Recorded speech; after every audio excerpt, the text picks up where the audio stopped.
Hello and welcome to Your Health in Your Hands. I'm Dr. David Achibade with the Brain and Body Foundation. Thank you for joining us. So, today we're going to be talking about a very important topic that relates primarily to seniors, those people 65, some say 60 and above. But also, I think it applies to everybody. And that's the topic of medications and polypharmacy, the situation in which one individual is being prescribed many different medications by different specialists, and without really understanding how these different medications can interact with one another and cause other problems which may not have been expected or studied.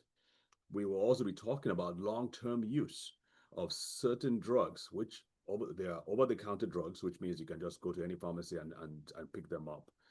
But can cause significant damage. And obviously, I'm thinking in my case, because I deal with dementia and brain disorders, they can put people on the path to things like dementia, memory loss, cognitive problems, and so on. And so I'm really excited to have someone who is smack dab in that field and who has made it his career for quite a while. He is a trained pharmacologist and is a pharmacist. And I'm just going to go ahead and welcome to the show, Marty Eng. Hope I pronounced that right. Welcome, sir. Yes, thank you. Thank you for having me. Absolutely. All right. Let's know a little bit about what you do and where your passions are and where your interests lie before we get into the meat of the conversation. Yes, thank you. For the last 20 years, I've been working in academia, teaching physicians and pharmacists and other prescribers and healthcare practitioners all about medication use in older adults. As part of my practice, I've had the privilege of working with primary care doctors and neurologists and geriatricians as well. And in that, my piece was always to look at how the main problem they were there for influences their use of medications and how the medications they take also may influence or impact the reason that they're there for that visit. Interesting. So you actually worked in the hospital as a pharmacist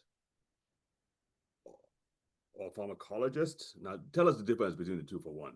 Let's start there. Okay. Okay. So a pharmacologist studies how medications affect our bodies. Sometimes there are subdisciplines like pharmacokinetics, where you're looking at how the medication actually moves through the body, how it gets in, how it's broken down, how it works, and then how our bodies eliminate them. Uh, those can be PhDs in pharmacology, where they're biologists or chemists, biochemists. Uh, a pharmacist takes all that knowledge and applies it to people within the healthcare system. So I actually have a specific license to evaluate medications as part of healthcare systems within the state of Ohio. So each state in the US actually regulates the rules on how I can practice and what I can do. My practice sites have included things like outpatient clinics with specialty neurologists, geriatricians. They've included hospital settings where we work as part of teams. And then also, I've looked at doing these medication reviews independently as a small business as well to complement what care people are getting already. Got it. So you are a pharmacist then. Correct. Well, front facing, as opposed to the pharmacologists who are behind the scenes and maybe they do all the research and the lab work, but they don't actually have contacts with the patients themselves. Correct. And so every state licenses their pharmacists. And so if you're in multiple states, you have to have multiple licenses. If someone is looking at credentials, my degree is a doctor of pharmacy as opposed to a PhD.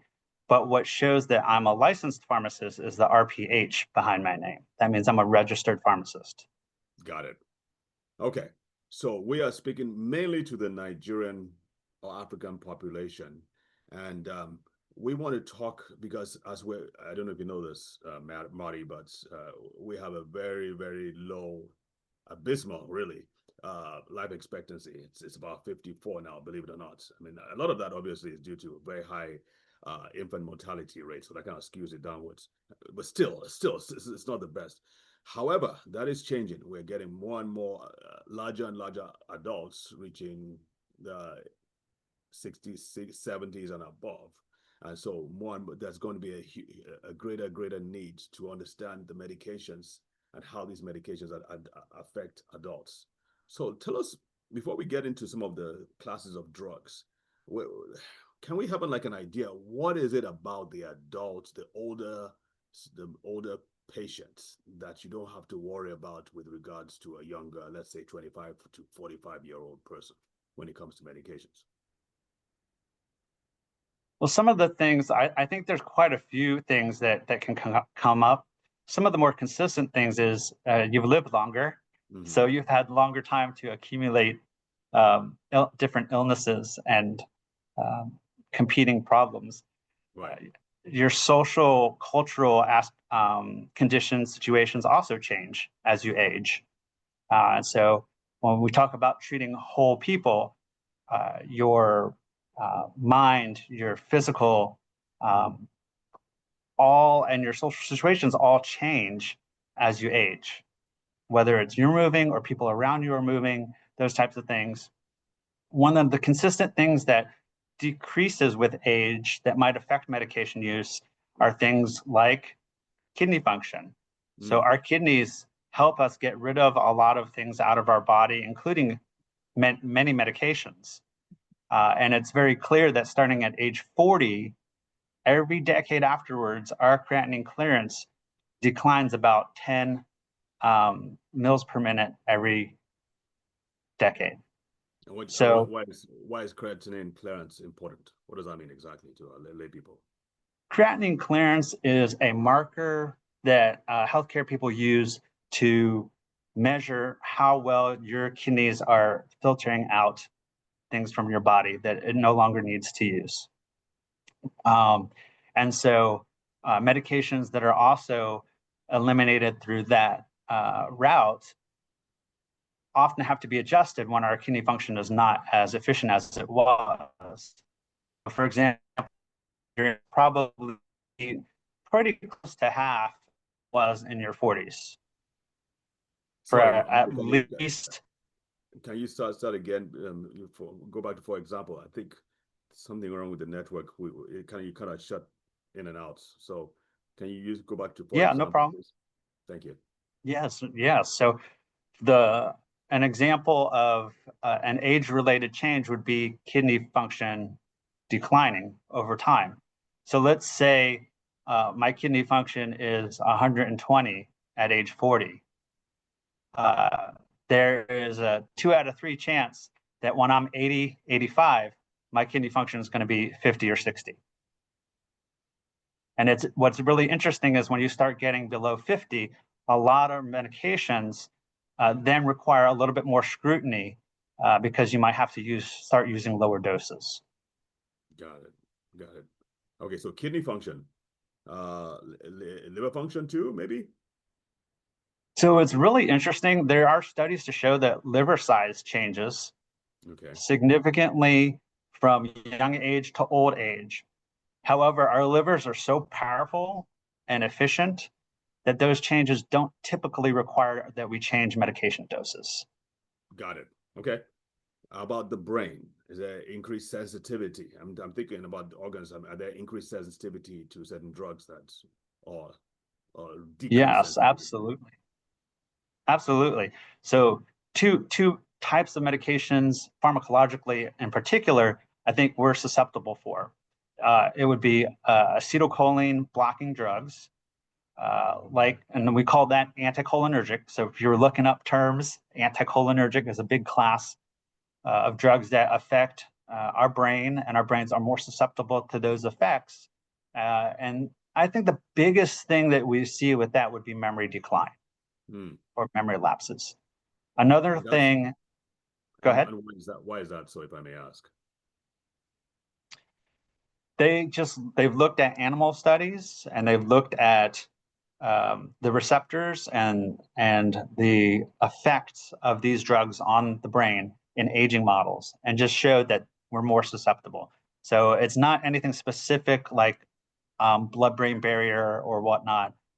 There may be some decline in basal nucleus, basalis minor, which, that's a big term, right? Like, it's a part in our brain that houses a lot of these nerves that control memory, that might decline a little bit over time. However, if you were to compare like someone with Alzheimer's versus a normal aging, but the same age, you would see that the Alzheimer's is almost 10 times faster at losing those nerves. So it's not something that's like normal age that you would have to worry about, but it makes you more susceptible, if that makes sense. Got it. And yeah, I mean, one of the concerns we have is that because acetylcholine is a key neurotransmitter in memory formation and in memory retrieval, that and these drugs, this group of drugs called the anticholinergics, which are in everything from what I'm thinking antihistamines as well, but Yes. these are for sleep, for allergy. Give us some general names for anticholinergics or general uses. Yeah, so the biggest offender is what we call first generation antihistamines. So they're older, like diphenhydramine. That's a big one. That's And Benadryl, right? that is Benadryl, yes. And the sneaky thing about that is it's also in your cough and cold products. It's in your sleep products that are non-prescription. And so you could be taking more than you realize if you're not reading labels. Is there a safe amount though? Some people say there's really no safe amount. Is there a safe amount? Yeah. What do you think? Honestly, I think part of the problem is that medications are very easy and quick. And that's part of the problem. I think the harder part is to look at, how can we manage some of these things without medications first. And with diphenhydramine, I know of stories and anecdotes from patients and colleagues where really it only takes 25 milligrams, one dose, for someone to develop a delirium where they don't know where they are, and they lose a little bit of orientation and attention, and they end up in the emergency room. So it doesn't take much for some people. So part of it has to do with genetics, part of it has to do with age, part of it has to do with other maybe interacting drugs, maybe.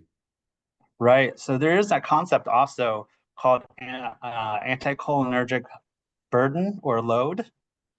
And so the idea is, maybe one isn't bad for us, but maybe two or three is what tips us over and makes us then look like we're very forgetful.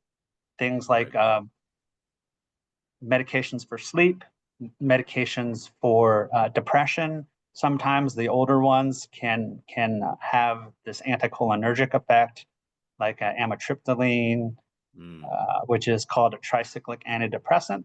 That class, they have strong anticholinergic effects. Drugs for the bladder. So the bladder, part of the muscle is acetylcholine responsive. And so in order to prevent people from having to go to the bathroom very frequently, sometimes they give this medication, which is more specific to that, but still with some of the immediate release, like oxybutynin and immediate release, sometimes you can see some memory problems with that still. And again, if you're doing that on top of, say, like a diphenhydramine or Benadryl, because maybe you're sleeping you're not sleeping as well, or you have bad allergies, then you can start building up more and more blocking of that acetylcholine. This is fascinating stuff. I hope people are listening to this. We're going to take a short break now. Okay. And then we're going to get back in a few minutes. So folks, do not go away. This is fascinating. And I'm sorry, I'm throwing all these questions at you. We can edit it to your satisfaction and all that. But this is fascinating. I think this is very interesting information. How do you think the flow is going so far? Oh, it's going good. I apologize for the ums. I think that's part of the spontaneity, and my brain's going a little faster than my mouth. I do know how that can feel sometimes. Yeah, yeah, this is great. So anticholinergics, and that I like that thing about you said about the burden and all that. Um, and seniors, okay. We do want to make sure that we fit in what questions seniors should ask or caregivers should ask before going on these medications. Also, I wanted to kind of like I've asked different people this question, but what is the most number of drugs you've seen any patient on at any point in time? Shocking 30, number, I'm sure. Huh? 30 Oh, yeah, yeah, yeah, yeah. prescription meds. Now, I had this one time where a patient came in and said, I'm not taking any meds. But then I asked about supplements, and they brought a whole bag. I didn't count it up, but it was bigger than what their stomach probably can handle. hit. So the 30 you were talking about are prescription meds specifically. Yes. Okay. Yeah. That's bizarre. Bizarre. Yeah. But it's not uncommon either, because if you think about like heart failure and diabetes, you're automatically on 4 or 5 standard of care. Correct. And So the if you thing have with diabetes and heart failure, you're on 10. and I've noticed this thing with black people too, is like the regular medications don't work as well, so they keep piling on, especially for hypertension. They keep I mean, I had patients who were like 4 or 5 just for hypertension. Yeah. There was a study a while ago called the All Hat study. And I think that changed practice to where people are starting to use combinations of low dose antihypertensives Uh-huh. from different classes rather than using one and maximizing that. So is that more effective? Uh, it's supposed to be. I'm not sure that the data is as robust. Well, I'll tell you what has worked for me. So I didn't know this earlier, but when I learned it, first of all, I learned it for myself because I had to go on antihypertensive medications myself, and I was maxing. I was using 10 milligrams of amlodipine, Yeah, calcium channel blocker, and I was still having trouble with that. So I found out about the use of potassium and magnesium that can help with the blood vessels. And I just added that to it, and I found out I needed lower and lower, and finally I'm off that medication. So nice. I'm controlling my blood pressure with those two. And sometimes I have to do double up and triple up sometimes what the dose I'm taking because I check my blood pressure all the time. But yeah, it's possible. Of course, I have to be very careful when I'm talking to people because the average person would not be as careful as I am. So Right. it's just maintain your medication. You use your medications as much as possible, but it's all I'm trying to say is that it's possible. Yeah, Yeah, absolutely. yeah. Okay, we're going to jump back in. Okay. Welcome back. So we are talking with Dr. Marty Eng. Is that the right pronunciation? Yes. Okay, Eng. Okay. All right. Welcome back. We're speaking with Dr. Marty Eng, and we're talking about medications and their effects on the brain and body, especially when you use higher doses or when you use them in combination with other medications. And we just finished talking about anticholinergics. Those are these simple over-the-counter drugs that some of them are for allergy medications, some of them are for sleep, some of them are for an overactive bladder, the one that wakes you up at night every 2 hours to go to the bathroom. Some of these medications actually contain um, what is known as an anticholinergic, which basically blocks the effect of a neurotransmitter called acetylcholine, which is very, very, very important for memory. If some of you are familiar with the drug Aricept, which is probably one of the top drugs they use to treat dementia, and what Aricept does, that it increases the function or increases the availability of acetylcholine in the brain to help with memory. So just to give you some kind of perspective. All right, Doc, back to what we're talking about. I know we still have a lot to cover. Obviously, we're going to have to bring you back for another talk. But let's talk about, you mentioned something about asthma and heartburn. And Yeah. I think that was really important. Let's talk about that. Okay. So this was a story really from my own experience. And I think a lot of times some of the lessons are that medications, whether they're prescribed or over the counter, where you can get them yourself, have an effect and have potential to give very important clues into what's going on with your body. So I was going in for a review for my own asthma, and the asthma was not well controlled at the time. And we were trying to figure out, why that was. Was it allergies? Do we need to change the medications? Those types of things. And after we had reviewed the medications, I said, "Oh, there's really no medication changes." There's something that clicked in my brain that said, "Well, wait a minute. In the past 2 weeks, actually, I've had some pretty bad heartburn. It was a stressful period of time, and so I've been taking an over-the-counter medication, Pepcid or famotidine, and so I told this to my allergy doctor, and he got so excited. He had a light bulb came on, and he said, "I think I know what might be going on." And so, in actuality, what's happened sometimes for people with asthma is that as they lay down for the night, if they have this acid reflux, some of that acid can get into your nasal passages and into your lungs and really irritate them and get them inflamed, which then is going to be counter productive to the asthma medications that you use, the inhalers. And so that was an important clue. And it was important for me to not just dismiss or take for granted that because I could get that medication without a prescription, that it wasn't providing important clues as to what my body was doing. And so Mhm. uh, we were able to make those two connections and continue to treat that for a little bit longer time to get my asthma under better control rather than just piling up more asthma medicines. Nice. So, what is the lesson for people who are suffering asthma sufferers, patients? Yeah, I think that there's more factors that can trigger asthma than we probably appreciate, and so always be willing to give the clues, information on seasons, times, circumstances, as well as any new medication that might have been started, could be clues for your medical team to help you figure out whether or not that's influencing your lung health. Got it. And some unsolicited advice. I'm going to give it to you anyway. We know vitamin D and zinc have been very effective for people with asthma. So I don't know if you've actually investigated that longer.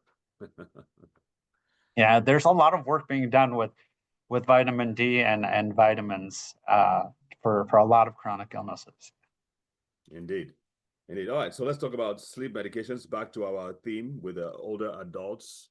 A lot of them have to be on sleep medications. What are the problems we're seeing there?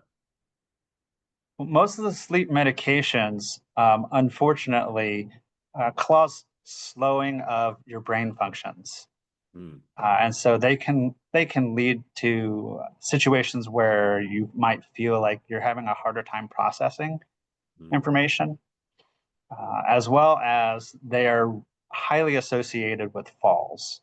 And All so right. for older people, falls are a significant issue, Hmm. and piling medications on top of that just kind of exacerbates that.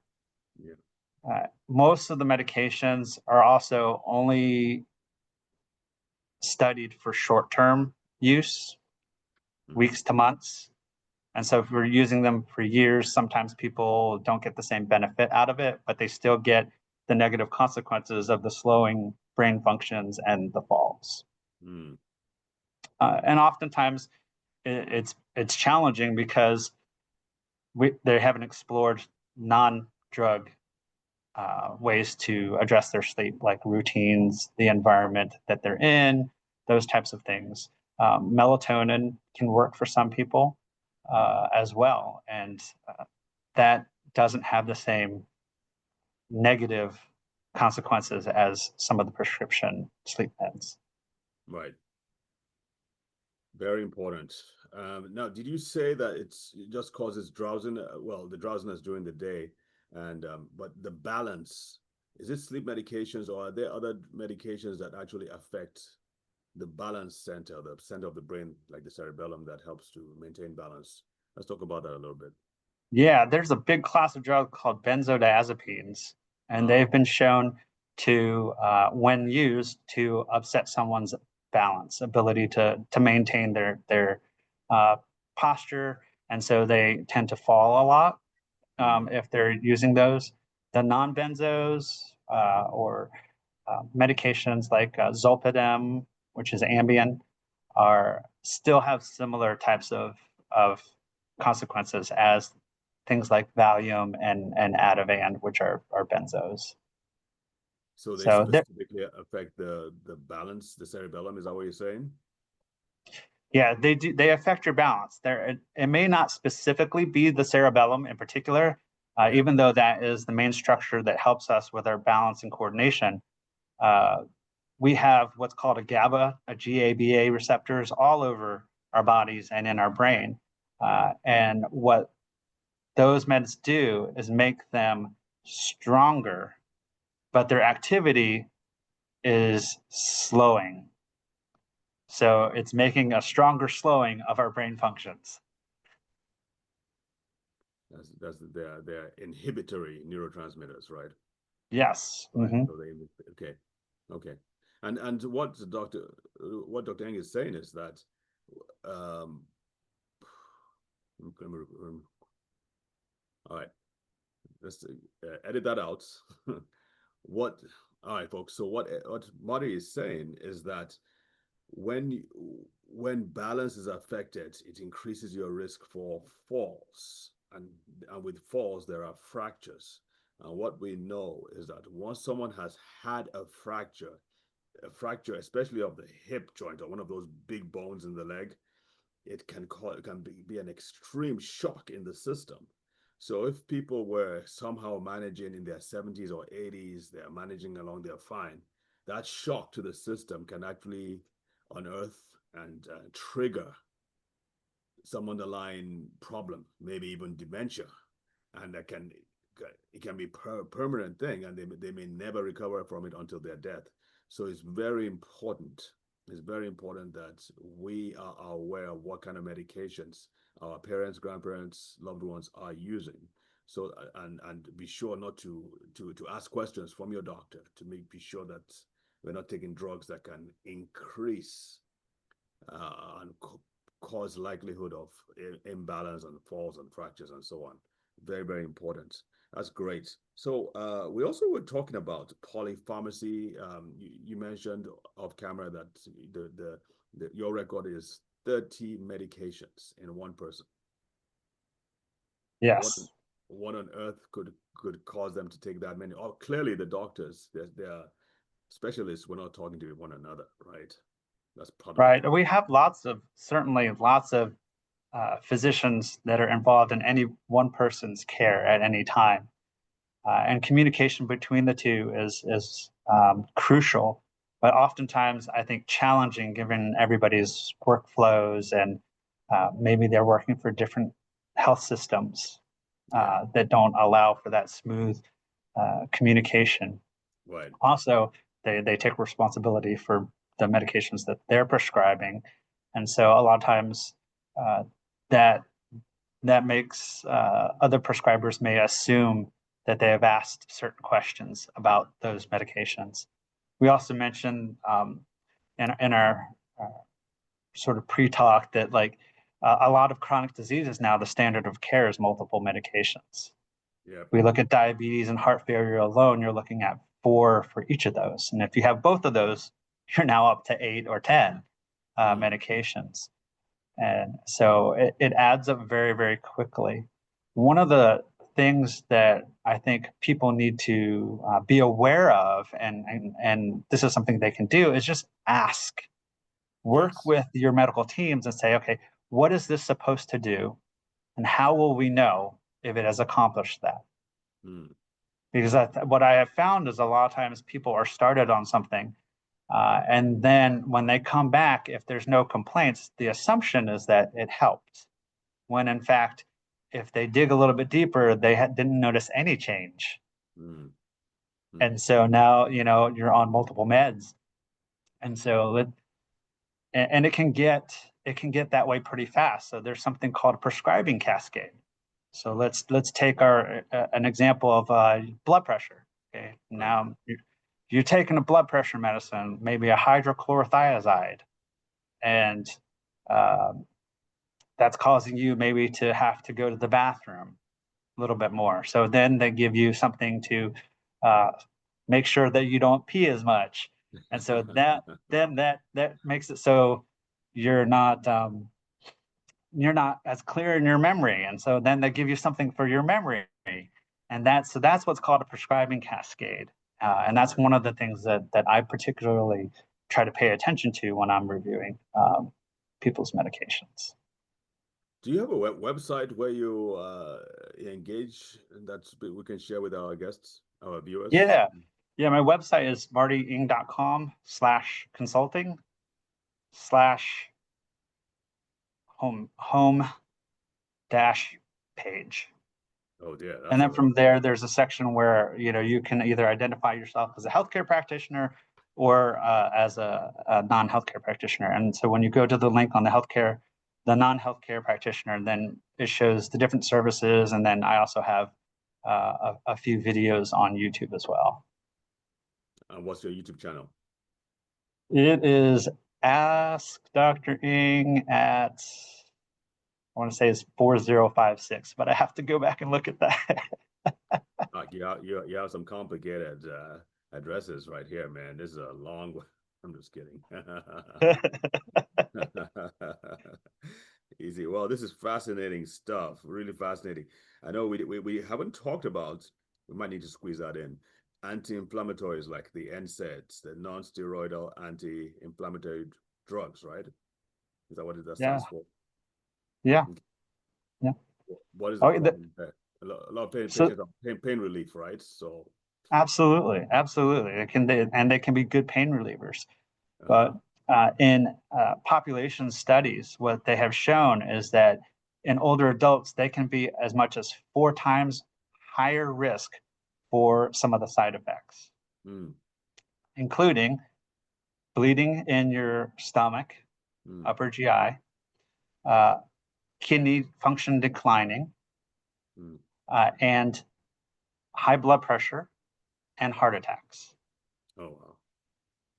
So back when I was in school, they were very focused on the stomach bleeds. And so they created this new class of drugs called COX-2 inhibitors, Vioxx and Celebrex. Celebrex is still on the market, Vioxx is not, because within, I think, a year or two after it came out, they started seeing people complaining of heart attacks, chest pains, going to the ER.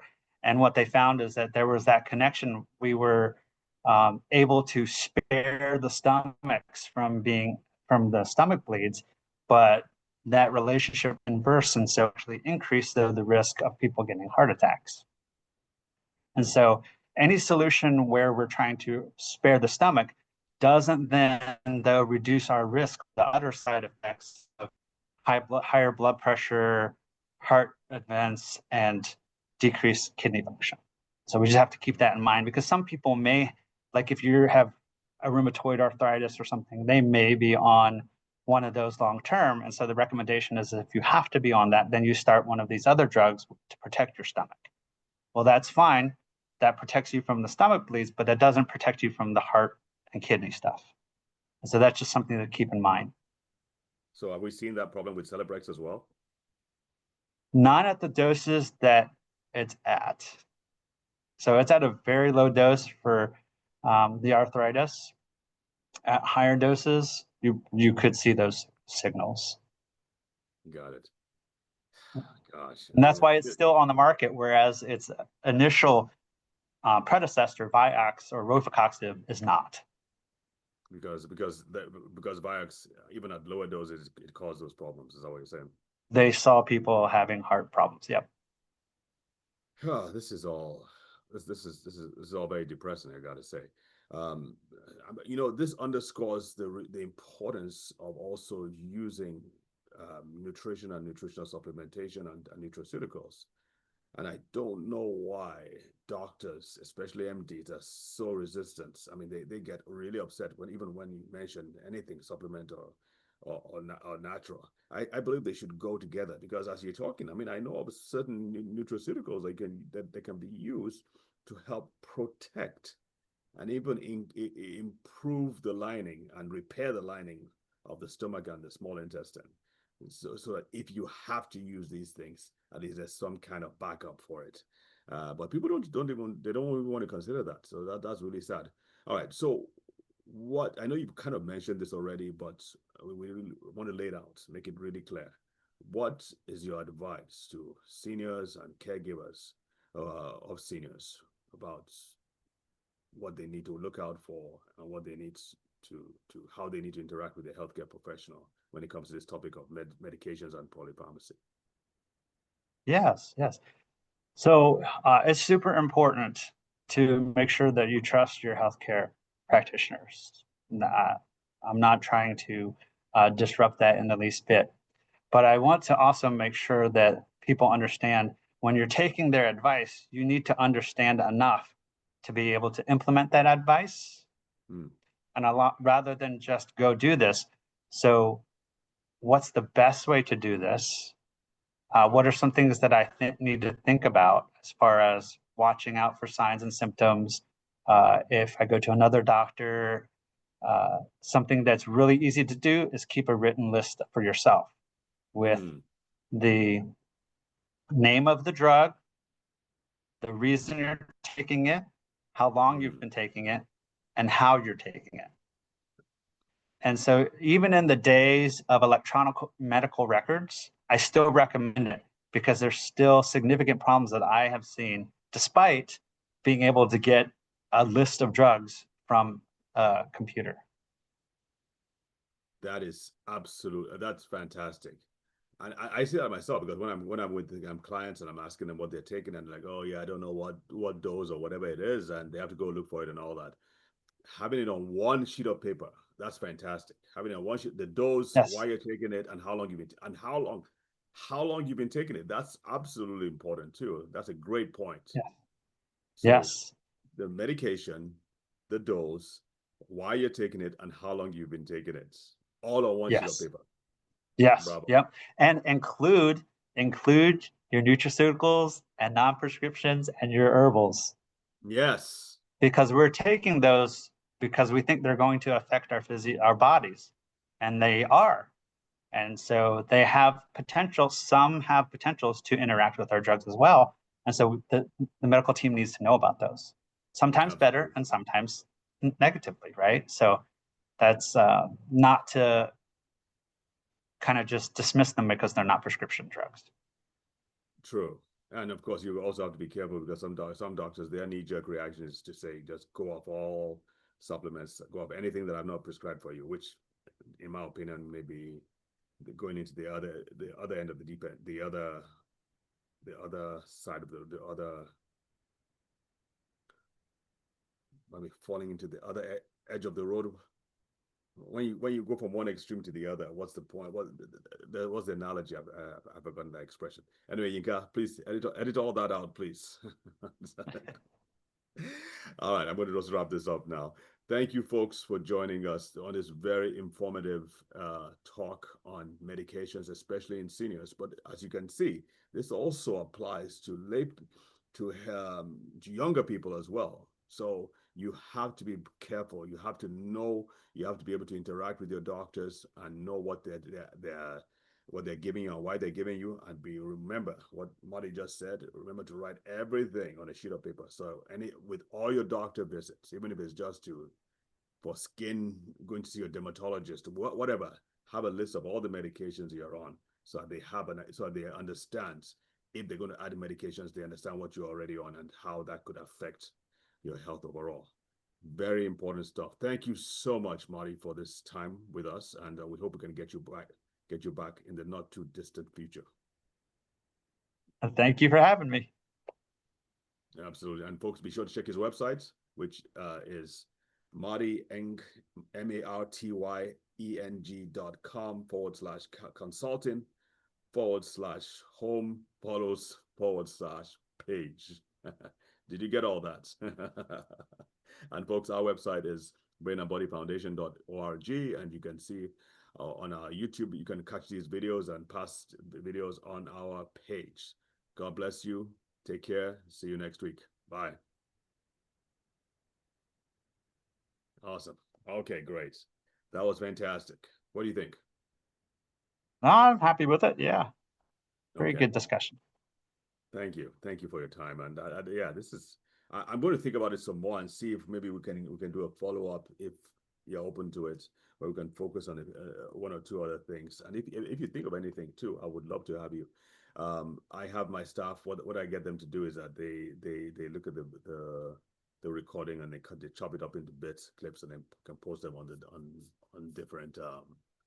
different social media platforms. But the main show will be edited at the TV station in Nigeria, and then they would air it. We don't know, like I said, we don't know when because it's put into a queue, so we don't know when it's going to show and at what time. But we know when we know when they've shown it. Then we can get that for you and then send you the link to that. Wonderful. Wonderful. Okay. Yeah, it'll be interesting. Do you get emails or notes from people who have watched your stuff? Very rarely, which is surprising. Okay. Very rarely. Most of the time, it was initially people just wanted help for some reason or the other. But because I'm out of the country, I'm not as actively in the country anymore. So that's what makes it more difficult. Then everybody knows I'm out of the country. I think I mean I'm surprised that the show is still going on, Okay. because it was in the studio. We would have to be in the studio and have it done professionally. So the fact that it's still going on means that it can only mean that people are still engaged. Yeah, And that's they're good. still, because the ratings, if the ratings were low, they would not have continued it. I'm pretty sure of that. So it means that we're still benefiting people. It's just that we don't know what the impact is. Yeah, interesting. Yeah. Fantastic. Well, I appreciate you. Thank you for the invitation. I appreciate you too. God bless, and hopefully we'll connect again soon. All right. Sounds good. All right. Have a good weekend.